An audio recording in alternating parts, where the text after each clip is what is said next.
Hello everyone, my name is Shani Jones and I'm your resident certified sex coach.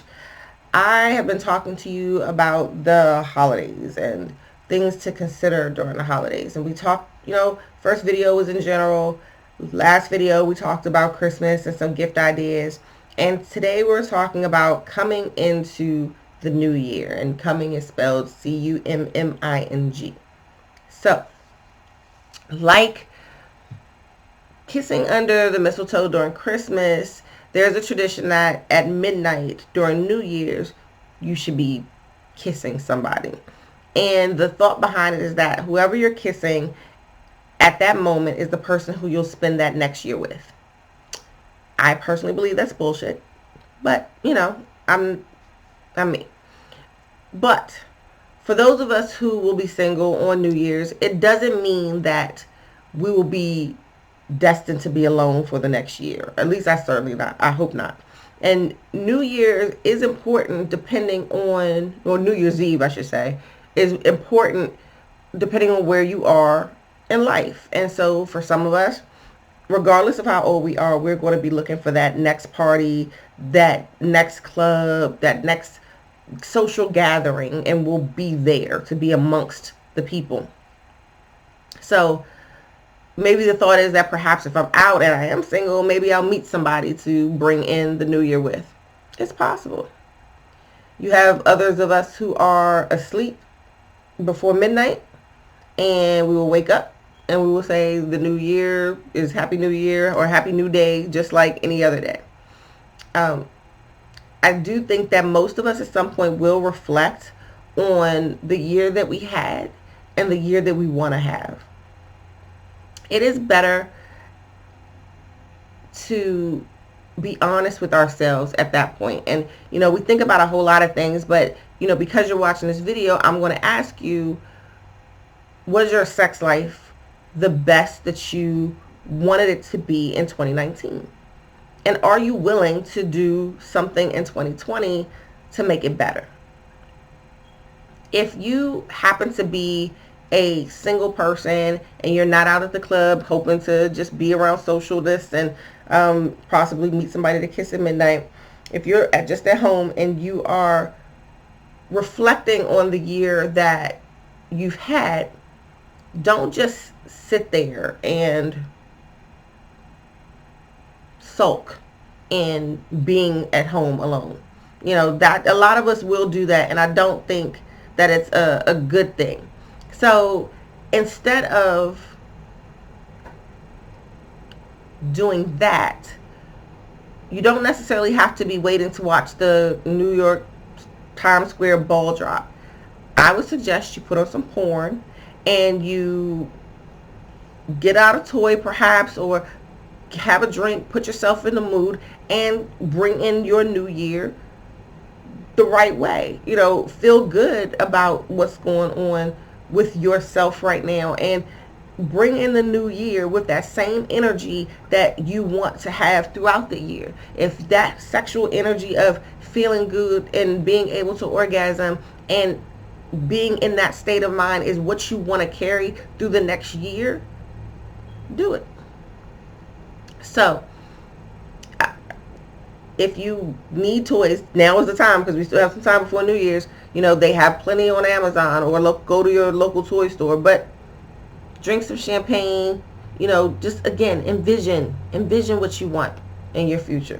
It's interesting because we really do, and I've come into believing this more in recent years, in that we possess an energy that we put out into the universe. When we have good luck and we see things happen, good luck keeps going. It just keeps going. When we have bad luck, though, that negativity sticks, and we see it. It won't let us go until we do something to change it. When we say we can't have, or we can't do something, we are telling the universe that this is something I don't want. So they don't give it to you. The universe doesn't put that in your path. If you want to have better sex and you want to meet somebody, put it out there. Say that I want to have better sex. I want to meet somebody who is going to help me explore my sexuality. you have to be very purposeful in your thoughts and in your actions in order for you to get the results that you want. Now, let's say you're not a single person, and again, you're not at the club, and you're not being social, and you're just sitting at home, but you're a couple sitting at home on the couch, or, you know, about to fall asleep. Suggestion: spend New Year's together, bring it in together, but, you know, perhaps as you're watching something, set a timer and bring in the new year pleasuring each other. You know, that's what you want to do, and that's what you want to carry into your next year. There should be no excuses of being tired. You know, a lot of us are off that next New Year's Day, so don't make excuses for it. Spend that time together. If you're going to be at home, don't say it's midnight. Oh my God, I'm about to. No, stay up, enjoy each other, have fun. Do that. You can sleep in late the next day, and hopefully you're able to get it in again in the morning. You know, as couples, you know, they lack spontaneity sometimes as the relationships get more routine. So, you know, you have to make time for sex. If you don't put in that energy, then you're not going to feel like there's time. So if you say that there's no time, there won't be any. So again, you put that out in the universe and it will happen, and sex will fall to the back burner. Take the opportunity to resolve being more connected with each other. However, and this is my disclaimer, if while you're watching this video, whenever that is, you determine that the person in your life is a drain on your existence, leave. Now, in coaching, we talk about 3 doors, and I'm stressing this point for a particular reason, but you have 3 doors. Knock, knock, knock. 3 doors where you can make a choice to effectively your relationship, where you are working together to make things better. If things are stuck and you don't work on it, they'll stay stuck. Or you can make a choice to change the situation and leave. You don't have to stay there. There is one thing to put in work when there is genuine love and appreciation in your relationship. Some relationships just need a little TLC. Other relationships, they don't deserve the energy we put into them. And sometimes we need help recognizing that too. So, right now, we are about 20 days before 2020. 20 plus days before 2020. And if things aren't right and you're just holding on because you don't want to be alone, don't worry. You aren't alone. You won't be alone. You have yourself, and you are the best person to love and have your back. So, just want to say that.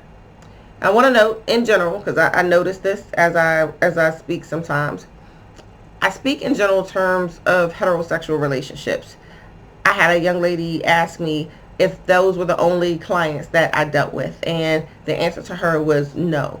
And regardless of your sexual orientation, gender identity, you deserve to be happy. You deserve to be sexually gratified, and things should never be one-sided. So whatever pronoun you associate with, if anything that I'm saying resonates with you, it's for you. I'm just speaking in the terms that I am personally used to. So, going back to New Year's. All resolutions that we make are meant to be a challenge, right? So, they wouldn't be a resolution if they weren't. And hopefully you can agree with that. If you resolved, or you wouldn't make a resolution to lose weight if you were already fit and in shape. But if you do decide to make that resolution, you know you have to change your diet, and you have to exercise, and you have to be active, and you have to be purposeful about losing weight and getting in shape. It doesn't happen on its own. It didn't happen the time before you made the resolution, so you have to make a change. Perhaps you will join a gym or hire a personal trainer that can give you that support that you want. Perhaps your resolution is to be better with money. You know, maybe you want to get caught up on bills or improve your credit, you know, buy a house or start a business. And you probably need some help. So you'll consult a financial advisor. Perhaps you want to change your career and do something else to build on your career even. You decide that you need a new skill set to progress. In order to do that, you have to take a class or you have to work on your self-development in some capacity. So I hope you see where I'm going with this as we talk about resolutions for the new year. If you want better sex and it's not happening on your own, you can work with a certified sex coach that can support you, that can serve as your accountability partner, that can help you develop new skills, that can work with you on understanding your goals and aid in your self-development. You should know how to reach me, but if you don't, across all social media is at DOYOUKNKY. You can send me a DM if you have inquiry on coaching and what that means. Don't forget to subscribe to the YouTube channel, like, comment, and share. I hope you enjoyed this one. Catch you on the next.